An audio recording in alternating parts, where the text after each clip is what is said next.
जय माता दी। या देवी सर्वभूतेषु ब्रह्मचारिणी रूपेण संस्थिता नमस्तस्यै नमस्तस्यै नमस्तस्यै नमो नमः। आप सभी को दूसरे नवरात्र की हार्दिक शुभकामनाएं। आज माता ब्रह्मचारिणी का नवरात्रा है, तो इसलिए आज हम जानेंगे कि किस तरह हम 9 दिन तक माता की पूजा करते हैं और हमें माता के मंदिर में क्या क्या चीजें रखनी होती हैं और क्या क्या चीजें हटानी होती है, इसी के बारे में आज हम जानेंगे।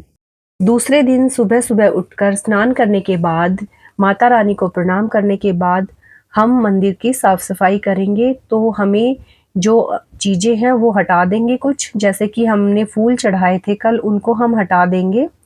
और यहाँ पर हमने जो हवन किया था, तो हवन की राख को भी हम हटा देंगे। इसको हम किसी बर्तन में डाल लेंगे या फिर आप किसी पॉली बैग में भी डाल सकते हैं।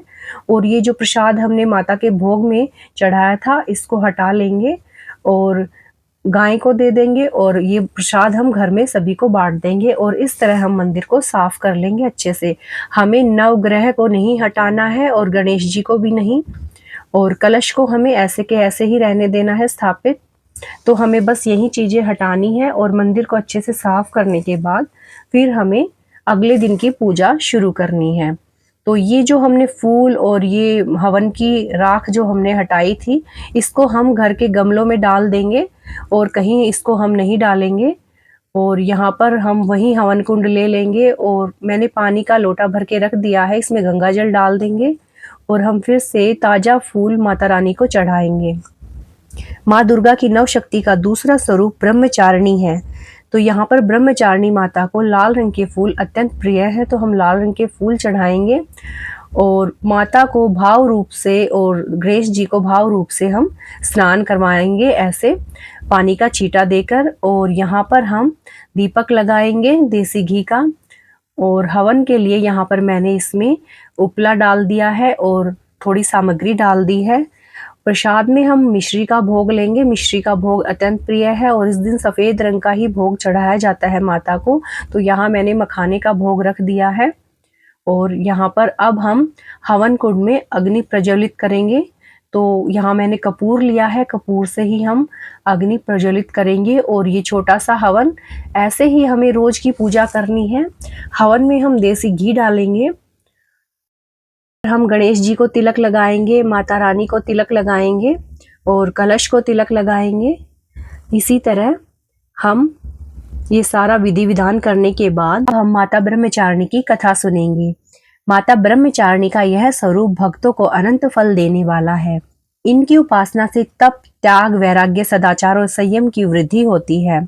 ब्रह्मचारिणी का अर्थ है तप की चारिणी, यानी तप का आचरण करने वाली। देवी का यह रूप पूर्ण ज्योतिर्मय और अत्यंत भव्य है। इस देवी के दाएं हाथ में जप की माला है और बाएं हाथ में कमंडल धारण किए हुए हैं। पूर्व जन्म में इस देवी ने हिमालय राज की पुत्री के रूप में जन्म लिया था और नारद जी के उपदेश से भगवान शंकर को पति रूप में प्राप्त करने के लिए घोर तपस्या की थी। इस कठिन तपस्या के कारण इन्हें तपश्चारिणी अर्थात ब्रह्मचारिणी नाम से अभिहित किया गया।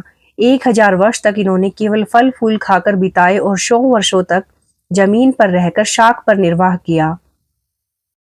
कुछ दिनों तक कठिन उपवास रखे और खुले आकाश के नीचे वर्षा और धूप के घोर कष्ट सहे।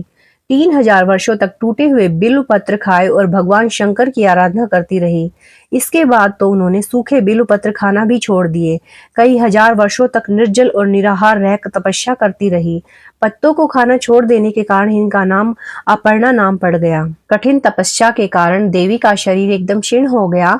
देवता, ऋषि, सिद्ध गण, मुनि सभी ने ब्रह्मचारिणी की तपस्या को अभूतपूर्व पुण्य कृत्य बताया, सराहना की और कहा, हे देवी, आज तक किसी ने इस तरह की कठोर तपस्या नहीं की। यही तुम्ही से संभव थी। तुम्हारी मनोकामना परिपूर्ण होगी और भगवान चंद्रमौली शिव जी तुम्हें पति के रूप में प्राप्त होंगे। इस तरह उन्हें अपनी तपस्या का फल मिल गया। इस देवी की कथा का सार यह है कि जीवन के कठिन संघर्षों में भी मन विचलित नहीं होना चाहिए। माँ ब्रह्मचारिणी देवी की कृपा से सर्व सिद्धि प्राप्त होती है। दुर्गा पूजा के दूसरे दिन देवी के स्वरूप की उपासना की जाती है। बोलो ब्रह्मचारिणी माता की जय हो, अम्बे माता की जय हो। इसी तरह हम कथा कहकर उसके बाद हम आरती कर लेंगे और आरती करने के बाद कलश के जल को हम जौ के अंदर डालेंगे, जो हमने जौ बो रखे हैं, और बाद में हम कलश के जल को भगवान सूर्यदेव और तुलसी माता में अर्पित कर देंगे। इसी तरह हमें माता के 9 रूपों की 9 दिन तक सुबह और शाम पूजा करनी है। आपको ये वीडियो कैसा लगा, ये जानकारी कैसी लगी, मुझे कमेंट करके जरूर बताइए। अगर वीडियो अच्छा लगा है तो प्लीज मेरे चैनल को लाइक, सब्सक्राइब और शेयर कर दीजिए। जय माता दी।